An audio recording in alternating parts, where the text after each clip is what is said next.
my kind of frame of mind, when you're a leader or teacher, you don't just lead and teach in that hour time frame or 30-minute time frame that you're with that person. You do it all the time, 24/7. Mm-hmm. Check on them. How was your round? Tell me how you did. Where we miss up? What do we need to work on? Stuff like that. So it's kind of an all thing. It may be an hour session or a half hour session, but it's a lifetime pretty much.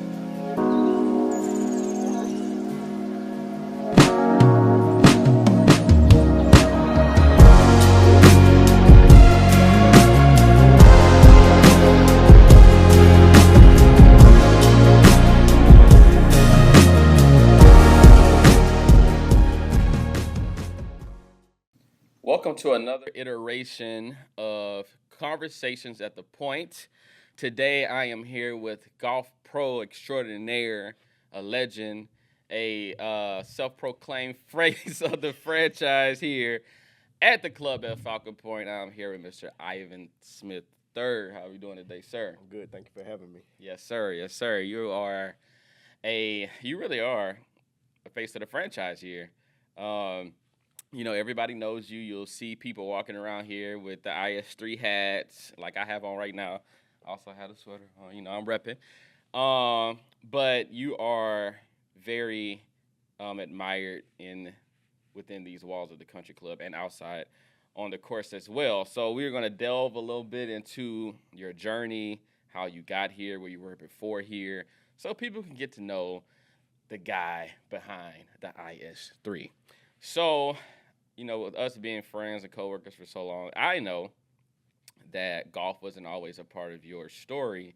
But a lot of the viewers and even some of the members might not know where your origins were. So golf was not your first sport. Can you tell us your first love when it came to sports? So first sports love was baseball, hands down.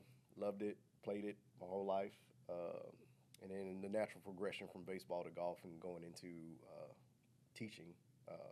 The way that I was kind of thrown into it, my best friend was a golf pro, and I would play with a lot of golf pros around the city, and I got tired of getting beat, so I just started researching the golf swing and learning, and that passion became my passion of learning the golf swing.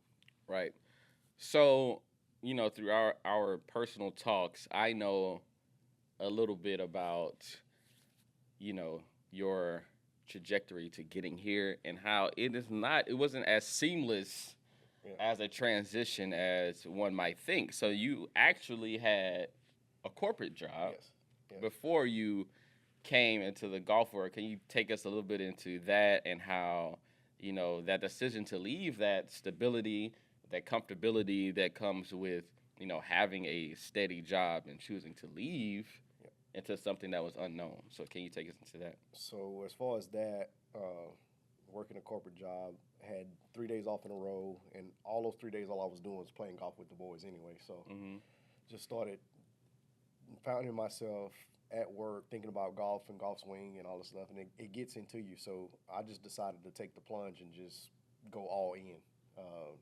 Just take all my resources and just put it into my pending golf career, right? So that was really like a aha moment, kind of a we can do this or we can't. And I just went all in.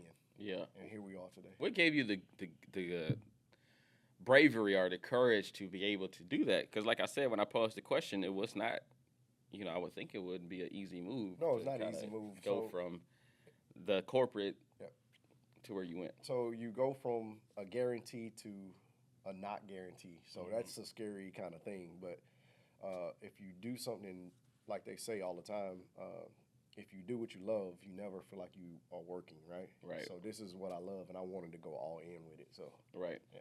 So, a lot of golf pros don't really have a personal brand. So can you tell us what inspired you to want to get out and do the IS3 venture and have hats and have, backpacks and have golf equipment, all this stuff with IS3 on it, and really branding yourself as a brand? Like, what gave you that idea? As far as me and my little brand, inside joke. I wanted to stand out, and so my theory was with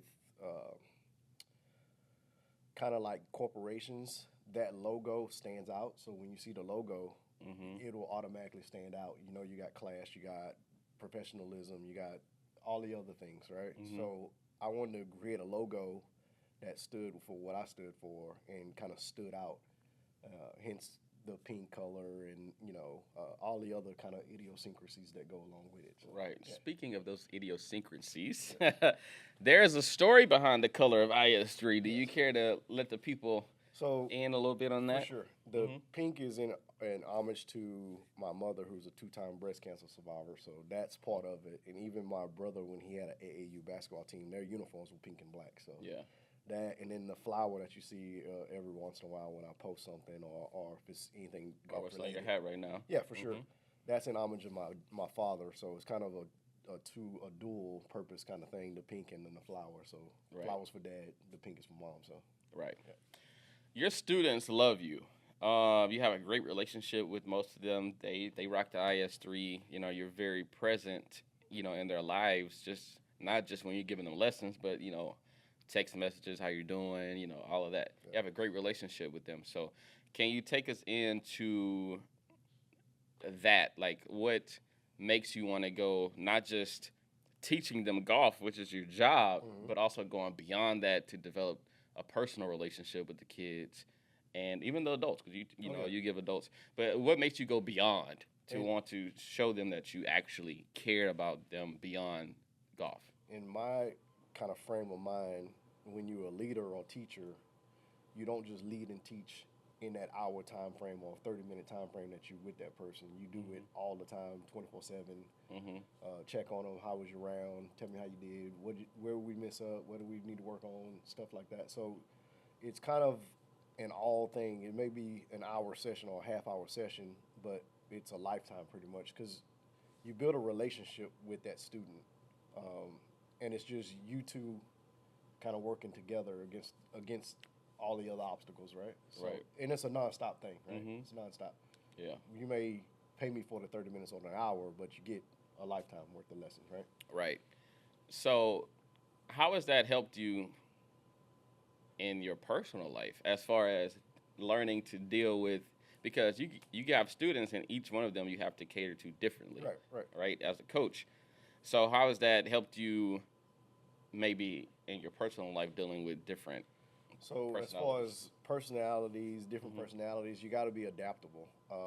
You have to be, the old saying is being a chameleon. You don't want to stand out. You kind of want to go with the flow. So that's kind of how I kind of live my life pretty much, kind of go with the flow. And now I still have passions that I love to accomplish and things like that, but I don't I kind of go with the flow to do it instead of kind of rocking the boat, right? How much responsibility do you take for your students' success or failure? Because a lot of people may look, I taught them, like it's on them from there. Right. But for you personally, how much responsibility do you take for that? So I like to call it a gift and a curse. The gift part is, that aha moment when they hit a good shot and it starts getting consistent. The curse is if they're struggling, it weighs on me heavily because I care so much, right? So I put everything into it and I turn over every stone to get it back on track, right? Yeah. So it's a gift and a curse. So I'm going to ask you your career high and your career low. Career high definitely was when Christian and I were working together and got pretty close to Q School on the Korn Ferry Tour, which is right under the PGA Tour. That was a pretty good thing. As far as the chase, that was the good part of it, and it was also good to say, oh, okay, I've come this far and this is where we are. Right. So that was kind of my pinch against myself and say, oh, you're good enough to do this, right? I didn't beat my chest or anything, but I needed that satisfaction to know that I was in the upper echelon of teaching professionals. So, right. Yeah. And low? Low was probably when I first got started, and then that uncertainty of knowing if this is the real thing or not, if this is the right choice. Yeah. So it was a lot of head scratching and head bumping, but those were the stepping stones to get where I am now. Right. Yeah. Country club culture is a totally different experience than anything you'll probably experience. So, from your observations, what has been your takeaway? What have you learned, maybe, or just what is your insight onto this culture that is country club? So it's really kind of I kind of just be myself every day. Mm-hmm. That's how I kind of fit in. Mm-hmm. You know what you're gonna get. I'm gonna be working hard. I'm gonna be doing my thing. I'm gonna still speak to everybody, and that's the way I was raised. My parents made me speak to whether it was the lawn guy Mm-hmm. or a CEO of a company. You Right. walk in a room, you speak to everybody, and That's and right. I do that Mm-hmm. to this day. You know, from your maintenance workers to Mm-hmm. your housekeeping to your head pro to your Yeah. GM. I speak to everybody. Yeah. I think it's interesting here is because it's something from the working standpoint, it's something new every day. Oh yeah, yeah. You know, like the weather, it Yeah. could be, it's just something new. It just Yeah. keeps like It's not every it's day. not monotonous, right? No, it's not. the Not same. It's every day something is going on and something. not at all. Yeah, and you have Uh, to adjust, right? For sure. Yeah. Favorite golf course you ever played? My favorite is Olympic Club in San Francisco. My sister lives in the Bay Area, so usually when I go visit, I'll get a couple rounds in at Olympic Club. So that's my favorite. Greatest or favorite golfer of all time? Hands down, Tiger. Tiger. Yeah. Favorite tournament? I would say the Masters. Mm-hmm. I also like the Pebble Beach tournament just because I think Pebble Beach is fantastic. Yeah. Yeah, it's a good golf course. So, as we sit here today, you've accomplished what you've accomplished, almost getting to, Hmm. you know, a step below the PGA Tour. Mhm.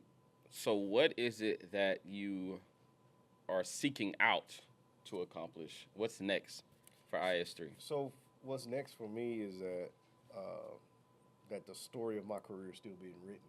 So Mm, I'm just as passionate today as I was, 6 years ago when I first got here.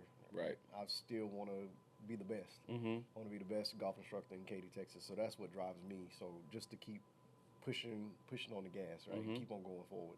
Right. What do you want these people to know? Like the people within these walls or even outside that see you, they see the way you carry yourself. They see that you have your little brand, little brand. They see that you have your little brand. They see that you know, are well put together, right? So from the outside looking in, it might look like, oh, this guy has it all together. He's boom, boom, boom, boom. But what do you want them to know about Ivan Smith? That all of that didn't come without sacrifices and hard work. Right. Right? Sacrifices and hard work. A lot of sacrifice, a lot of time behind the scenes, Mm-hmm. a lot of time when I didn't want to do it, but still pushing forward. So a lot of sacrifice, a lot of Right. hard work came into it. And it still happens to this day. I still sacrifice, still work Right. hard, right? Just that doesn't change No, it doesn't change. at all. So, he's a busy man. He has some more practicing to do today on a Monday, his off day. So, I don't want to keep you too long, but I do want to say I appreciate you for coming on Conversations at the Point, and giving us a little insight into your work and what you do and your mindset. Oh, yeah. So, guys, thank you for tuning in. Once again, Ivan, thank you for coming on. Thanks for having me. Please go buy some IS3 merch. Hit him up. Let him know so he can let you know how to get some. And that is it for this episode of Conversations at the Point.